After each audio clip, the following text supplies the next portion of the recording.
delight to be in God's house today, to be able to gather together and to worship His name and to bless His name together and study His Word together and just to share our lives and our faith with one another. It's a blessing. I look forward to this all week, seeing you guys and to worshiping with you.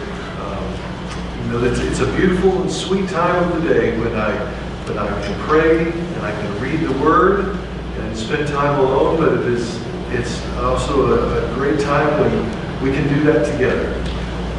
Worship needs to be done in both venues. It needs to be done by yourself, but it also needs to be done together.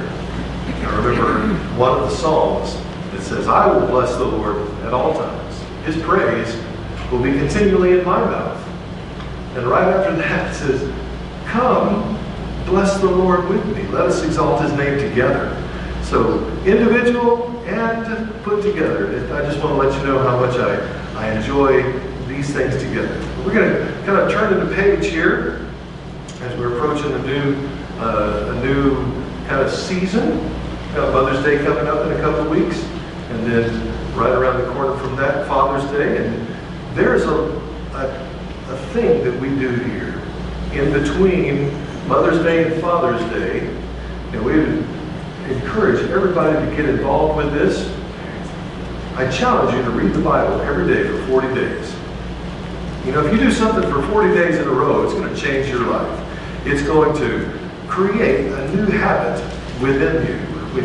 If you decide, I'm going to get up and do this thing, whatever the thing it is, if you do it for 40 days, then it's going to be kind of ingrained in you. That's just sort of the way that we're built. It may not even take that long to get that habit built, but there's a reason that there's a lot of 40-day periods in the Bible. And so we've kind of adopted that here at the chapel, and we're challenging you to a 40-day period of reading your Bible. We've done this 3 times now, and I've outlined a new kind of direction for us to think in between Mother's Day and Father's Day. You may not think that this would go well with the idea of a family time from Mother's Day to Father's Day, or a whole period of time about the family. But I want us to think for a while. I want to turn our thoughts toward the idea of pain and suffering. Pain and suffering and God's provision.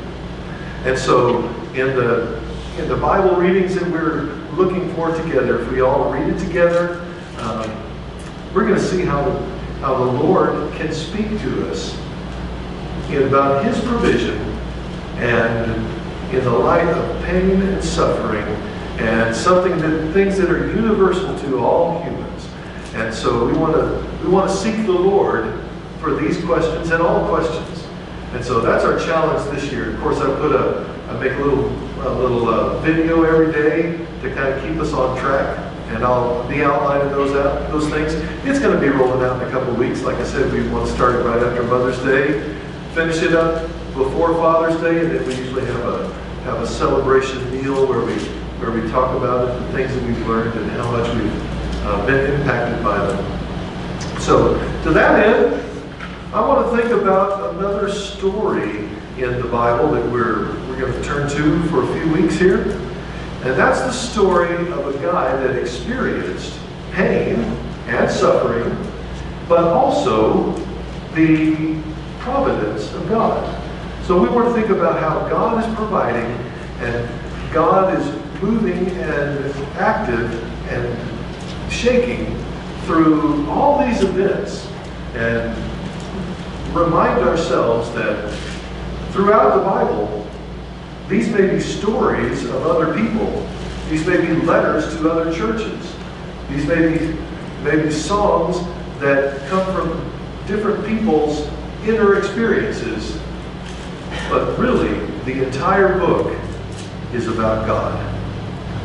God is the hero of the Bible. God is the protagonist of all the stories, is what the literature people would tell us. So I invite us to look at the story of Joseph, all the way back from the beginning, from the first book of the Bible. I'm going to spend a bit of time thinking about Joseph and his situation. We'll be able to see how God working in the life of Joseph is pointing us to God expressing himself as he came, as Jesus Christ comes down, and we know him through the New Testament as Jesus Christ. So the life of Joseph points us forward to the life of Christ. We'll be able to see how we all can fit in there and be impacted by this. And this first one, the first episode here in the life of Joseph is in chapter 37. And it's about Joseph as a teenager. He was about 17 years old, it says. So we're gonna kind of get into him in his teenage years. And we'll see some typical teenage expressions and attitudes coming out right here. We have Abraham, Isaac, and Jacob. Those were the what we call the patriarchs. And God called Abraham, and Abraham left his country and started being God's man. He said, I'm going to make a covenant with Abraham and with your kids, and you're going to have a father of many nations. You're going to have so many kids that you can't even count them. They're like trying to count stars. And Abraham, then he had a son named Isaac, and then he had a son named Jacob. And from Jacob, now we start branching this family tree out. There were 12 children. He had 12 sons in the line of Jacob. And we're focusing in now on one of them. Okay, so Jacob dwelt in the land where his father was a stranger, in the land of Canaan. This is the history of Jacob. It's in chapter 37.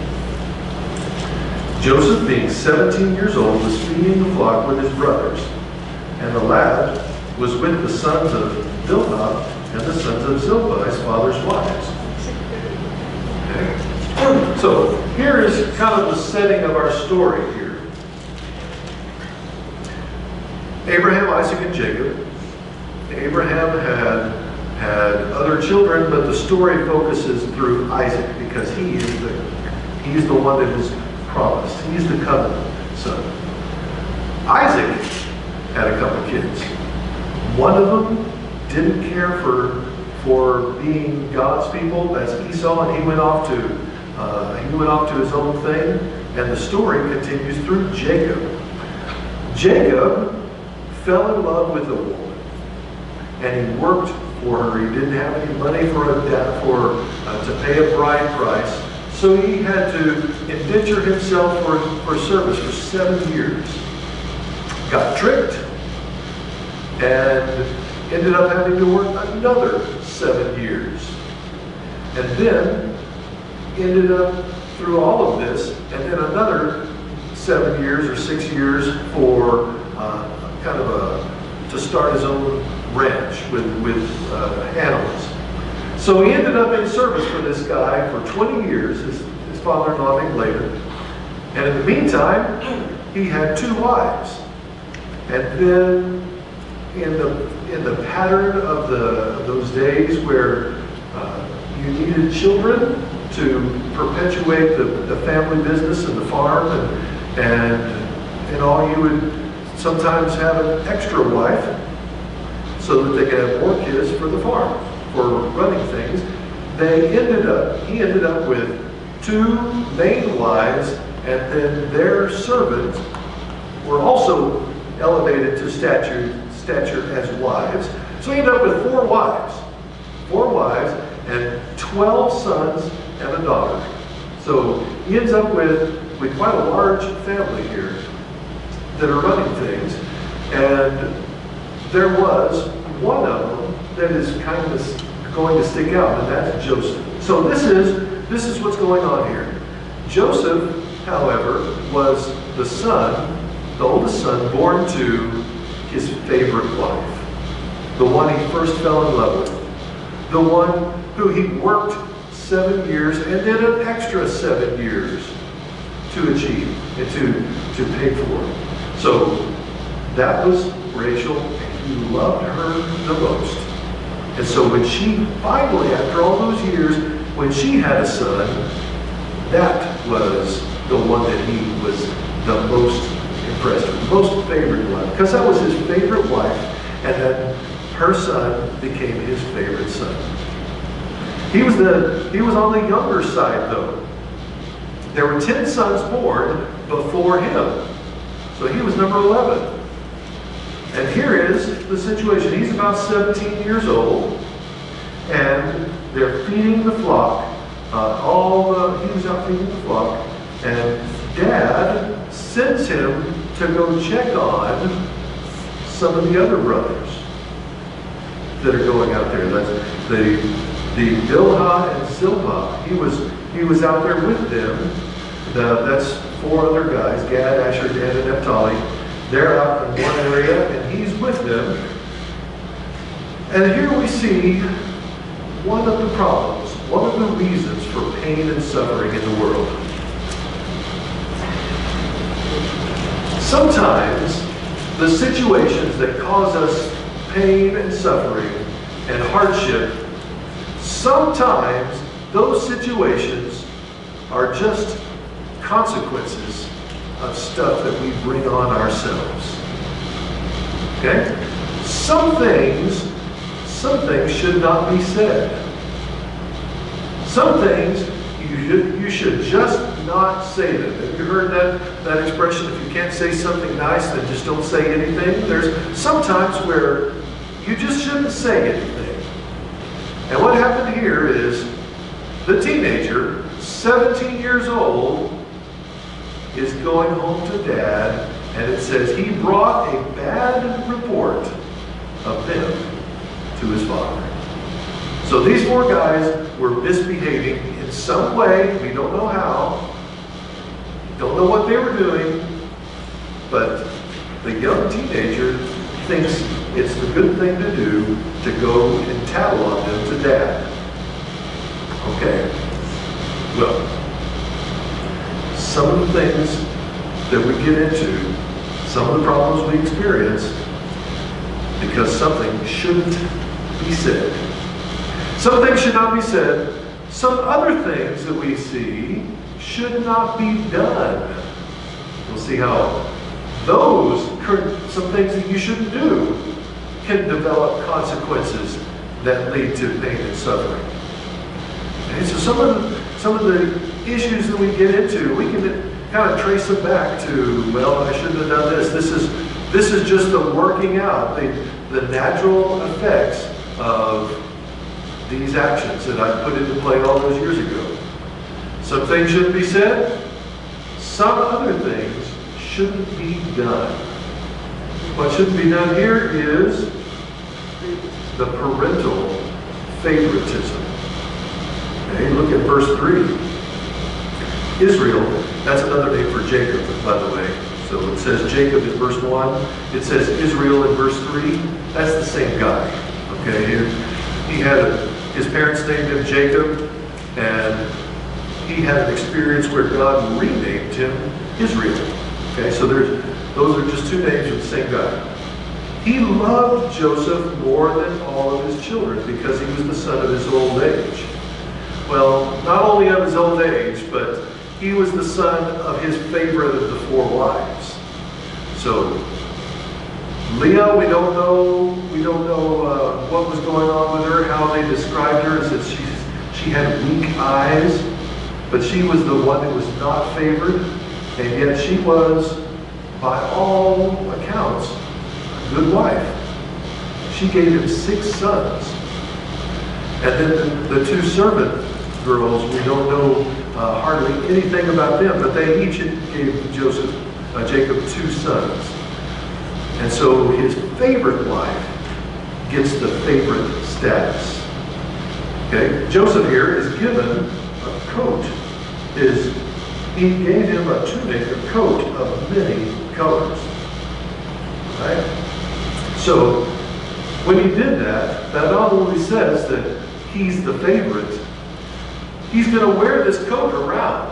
It's not a one-off. He wears that coat every day. It's just not one day where he gets to be the special. Like if it's your birthday in the house. Today is your birthday, and so for today, you are the special one. It wasn't just the one day. He wore that coat all the time.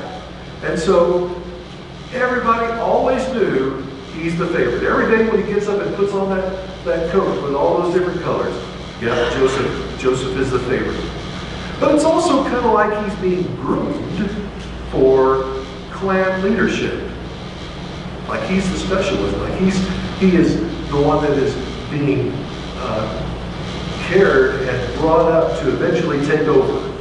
And he's the youngest, and they've got all these 10 older brothers, and yet it seems like Dad wants him to be the one that's going to be the special guy that takes over. Okay? We all seen situations like that. There was a friend of mine I went to school with, went to college with, and after college, he got a job with a grocery store chain. And he was in a management training position. He had the degree, and he was going to be trained for this management of this grocery store chain.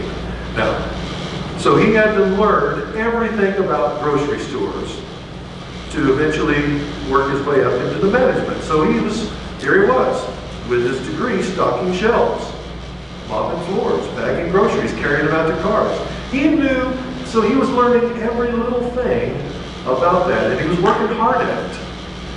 But people knew, well, he's in this situation. He's not going to be like the regular stock boy. He is being groomed for management. And there was another guy that was in that same program who was really not a nice person, he told us. Just not a nice guy at all. But he was being groomed for that management position as well, because it was his family's store. His last name was on the top of the sign on the end of the way in. So, the stores have the family names up there. And so he was a family. He was part of that family. And so he was being pushed in, being pushed along, and he wasn't a nice guy. And so he kind of got that same resentment that you can imagine of Joseph here. So everybody knows when Joseph is being groomed for family leadership, like the family's getting bigger and richer, a lot more animals and stuff, and he's going to be the one to take over. And so this favoritism that Jacob was showing him was really destructive to the whole family. It was destructive just not to the rest of the brothers, but it was destructive to the young man himself. Because he grew up thinking, now I'm the special one, and I'm the one that I'm supposed to be the one checking on everybody. I'm supposed to be the one to be developing these leadership skills. Well, it's just a matter of time until I'm the boss around here. So, favoritism among the kids, it should not be done. It absolutely should not be done. The only time you can get away with it is like I do with my daughter. Tell her she's my favorite daughter. Because I have 3 sons and a daughter, and we always get that. So, just like my parents would tell me, I'm their favorite son. So, I've got 3 little sisters, no other sons. So, in this case, you can kind of let that one slide. But here's Joseph. 10 big brothers and a little brother, and Dad is treating him special. Anytime you have favoritism in a family like that, it's never going to work out right. It's never going to come out the way you want it to. Some things shouldn't be said. Some things shouldn't be done. That's that favoritism. Some things you ought to just keep to yourself. Some things should be thought about in your heart. Remember how in the Christmas story, all the great things that happen, the angels and the shepherds and all the star, and the prophecies from Anna and Simeon, Mary kept all those things and pondered them in her heart. She thought about them. This was a special revelation to her. She's the one that knew about the star. She's the one that knew about the shepherds. She knew about Anna and Simeon and all the different things that we remember through the Christmas story. Mary remembered them all, and she pondered them in her heart. So if you got a special word like that from God, maybe you should just ponder it in your heart. Right here, Joseph didn't do that. Starting in verse 5, we see something that should have been pondered in his heart. Joseph had a dream, and he told it to his brothers, and they hated him even more. Here he comes. So he said to them, please hear this dream that I have dreamed. Can you imagine this? Everybody getting around the family dinner, and he said, guys, I got something to say. I had this dream. There we were binding sheaves in the field, and behold, my sheaf rose up and stood upright, and on all your sheaves bowed down to my sheaf. Isn't that great? Can you imagine that? How about that, guys? I had the dream that my sheaf was going to stand up, and all of yours were bowing down to me. Wow, isn't that cool? Now, that's just going to put a little salt in that wound, isn't it? Okay? That's going to put another little twist in there. It's not going to feel good. And so they hated him even more. Oh, you think you're going to reign over us, huh? They hated him even more for his dreams. And he didn't learn his lesson, and he dreamed another dream. Maybe should have pondered this one in his heart too, but no. Told it to his brothers and said, look, dreamed another dream. This time, the sun, the moon, and 11 stars bowed down to me. Mom and Dad and all 11 brothers are bowing down to me. Told it to his father, and even Dad is upset now. What's this dream that you dreamed? You think your mom and I are going to bow down to earth before you and all your brothers? So now he's alienated just about everybody here. Well, so some of the things that are going on in our life, some of the problems that we meet, that we experience, these are some things that may have been started or egged on, or they may grow out of our own actions, consequences. Things that we should have said, things we shouldn't have done, things we should have pondered in our hearts. Well, that's about the dreamer. Let's shift over here now and think about these brothers. Think about these guys. Here we are down to verse 12 now. Brothers went out to feed the father's flock in Shechem. All right. They've gone about 50 miles from the house now. Brothers are moving north about 50 miles. And Jacob's dad says to Joseph, your brothers are feeding the flock in Shechem. Here, I want you to go check on them. So here he is, kind of putting them in this awkward situation. I want you to go check on your big brothers, still only 17 years old. And so he comes up to him and says, hey guys, here I am, verse 13, or he says that to his dad. He goes out and checks on them, and he's looking for his brothers, and they finally found him, and when they saw him, verse 18, they saw him a long ways away.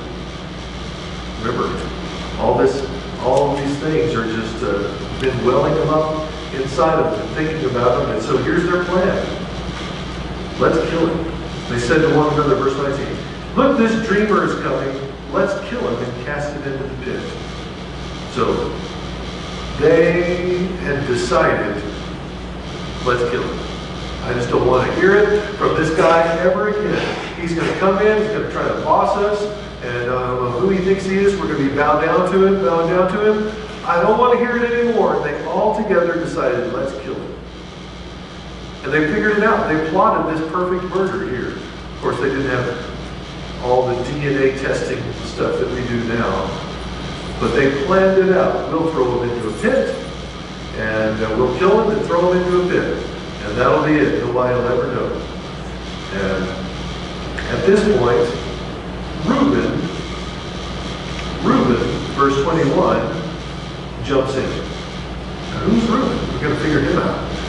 Reuben was actually the firstborn. He's the one who, by all rights, should be the one to take over the whole enterprise. He's the one that, by all standards anywhere, he's the eldest, he's the firstborn. He should be the one to eventually become the leader. But Reuben has blown it. Reuben has play, a couple of chapters earlier there, he made a power play for leadership that was not very well received. He actually had an affair with one of the other wives of his dad. And it said that Dad found out about it.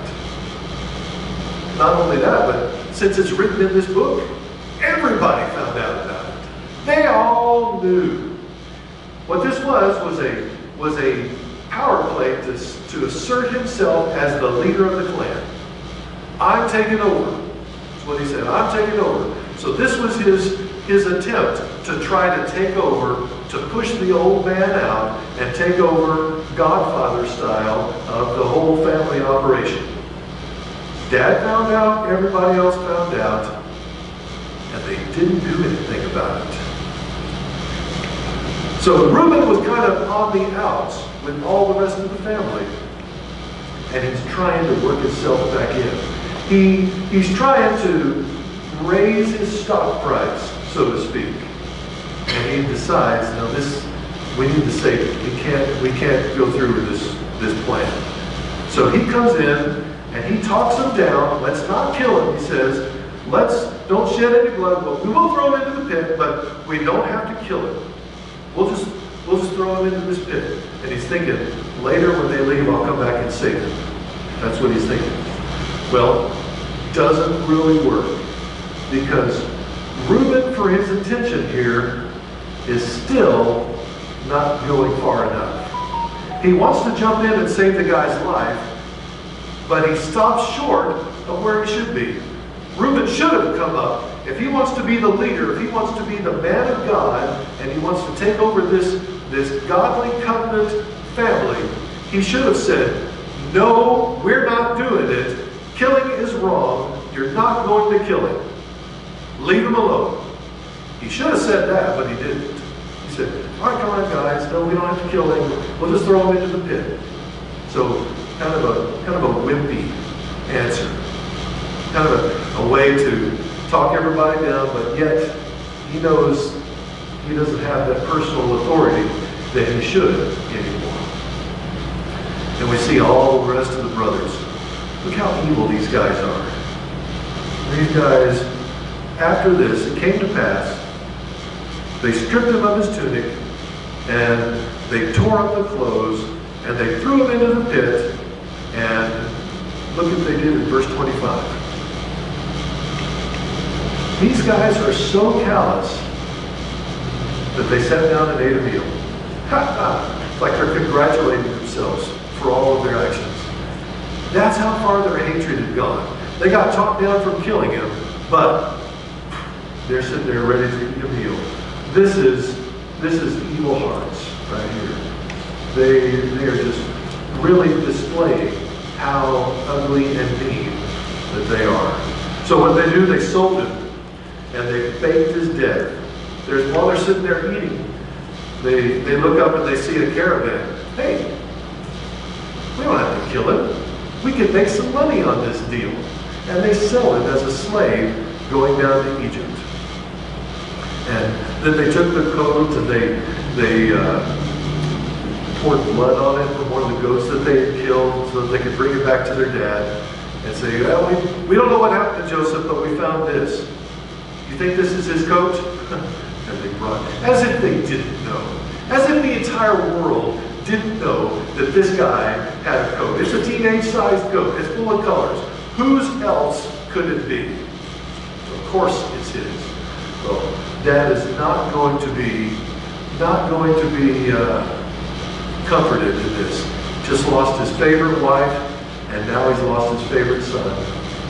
And so Dad is really, really sad. So we see the dreamer, we see the evil brothers. That's where it's in Cinderella, isn't it? She had 3 evil stepsisters. This guy's got 10 evil brothers. Well, we see the brothers, we see the dreamer, but all through the story, there's a third thing that you always need to be looking out for. And that is the hand of God. How do we see the hand of God in this story? God used a wimpy Reuben and the greedy brothers, they would rather sell him than kill him in order to preserve Joseph's life. You think, is God leaving Joseph out of this situation? He's a good guy, and he's the one that the covenant is going to go through? Is God abandoning his man right here? No. God is on duty. God is using all these other people toward his end. The missteps of Reuben and all the greed of his big brothers, we see that God is still on duty. And all through this, we think, is God even going to show up? When you look at these things, there's no coincidences in life. Everything is moved and shaken by the hand of God. And so, remember, God is the hero of this story. God is the protagonist in all of this Bible. And so when we look at these things, we realize, yeah, there's pain and there's suffering. Some of it was brought on themselves. But God is using that toward his end. As God can use the pain and suffering in your life, even if it's a result of something that you may have been able to avoid, even if it's a consequence, God can use it toward his perfect end. So we need to pause our story of Joseph right there. Let's pray together. Jesus, we love you so much, and we know that you are always on duty. As the God that guards his people, doesn't go to sleep, doesn't check out, is always on duty, keeping watch over us day and night. For we are your sheep. We are the sheep of your pasture, and you are our shepherd. So Lord, we trust you, we depend upon you in all these different ways. In your name we pray. Amen.